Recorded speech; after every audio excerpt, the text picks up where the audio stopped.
இன்றைக்கி mini வ்ளாகில் chicken cutlet எப்படி பண்ணுறதுன்னு பார்க்கலாம். 1/2 kg சிக்கனுக்கு 2 மீடியம் சைஸ் உருளைக்கிழங்கு எடுத்துக்கிறேன். 4 விசில் விட்டிங்கன்னா நல்லா மசிய வெந்துடும், மசிக்கிறதுக்கு ஈஸியாக இருக்கும்.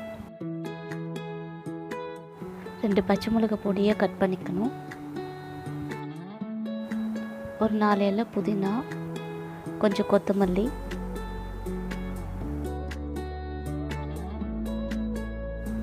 ஒரு பல்லு பூண்டு பொடியாக கட் பண்ணிக்கணும்.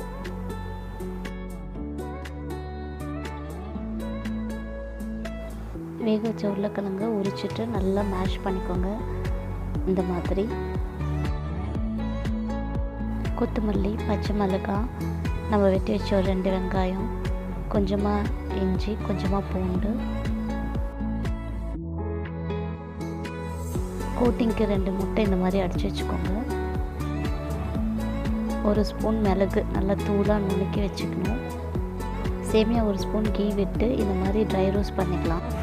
1/2 kg சிக்கன் உப்பு மஞ்சத்தூள் போட்டு 2 விசில் விட்டு எடுத்துக்கலாம்.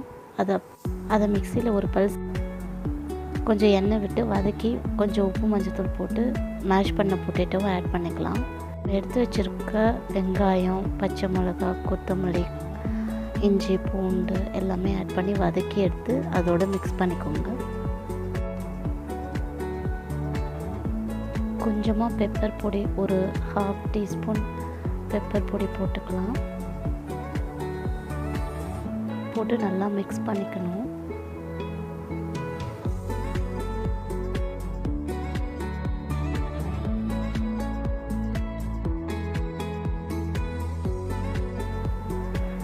இந்த மாதிரி நல்லா மசிச்ச உருளைக்கிழங்கு, சிக்கன், நம்ம வதக்கி வச்ச வெங்காயம், பூண்டு, இஞ்சி, கொத்தமல்லி, புதினா எல்லாத்தையும் இந்த மாதிரி மிக்ஸ் பண்ணி வடை மாதிரி பண்ணிக்கோங்க. முட்டையில் கோட் பண்ணிவிட்டு அதுக்கப்புறம் வறுத்த சேமியாவை இந்த மாதிரி கோட் பண்ணி வச்சுட்டிங்கன்னா அழகாக இருக்கும்.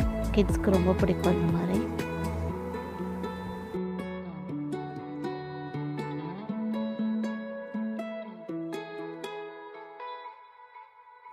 ஆயில் நல்லா சூடான பிறகு இந்த மாதிரி எல்லாத்தையும் போட்டுக்கோங்க. ஒரு 3 மினிட்ஸ் பாயில் ஆன பிறகு அதை திரும்ப நம்ம நெக்ஸ்ட்டு சைடுக்கு ஃப்ளிப் பண்ணி போட்டுக்கலாம். எல்லாத்தையும் திருப்பி விட்டுக்கோங்க. இந்த மாதிரி திருப்பி விட்ட பிறகு அந்த சைடு ஒரு 3 மினிட்ஸ் வெந்துச்சுன்னா சிக்கன் கட்லெட் ரெடி.